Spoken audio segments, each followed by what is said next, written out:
15 কোটি টাকা আর 1 বছরে আয় হচ্ছে 13 কোটি টাকা। আগে নির্দিষ্ট একটা অ্যামাউন্ট নিয়ে একটা এগ্রিমেন্ট করা হতো, বিভিন্ন কোম্পানির সাথে চুক্তি হতো, ওই এগ্রিমেন্ট অনুযায়ী তারা টিকিট সেল করতো এবং হয়তোবা নির্দিষ্ট একটা অ্যামাউন্ট বিসিবিকে দিত, যেটা তাদের আয় হিসেবে গণ্য হতো। কিন্তু বিসিবি লাস্ট 3-4টা আসর নিজেরাই হচ্ছে টিকিট সেল করছে এবং আমরা 11তম আসরে দেখলাম যে 13 কোটি টাকা আয় হয়েছে। 8 বছরে যেখানে 15 কোটি, 1 বছরেই 13 কোটি। নানা অনিয়মের অভিযোগে বাংলাদেশ ক্রিকেট বোর্ডে অভিযান চালিয়েছে দুর্নীতি দমন কমিশন।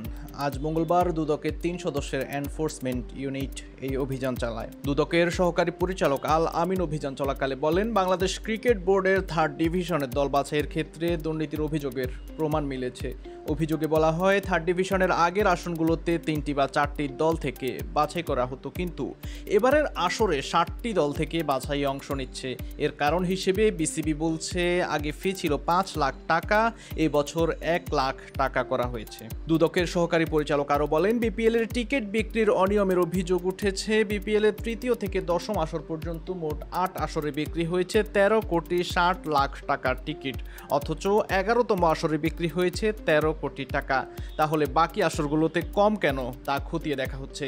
এছাড়া প্রথম 2 আসনের নথিপত্র সংগ্রহের জন্য নির্দেশ দেওয়া হয়েছে।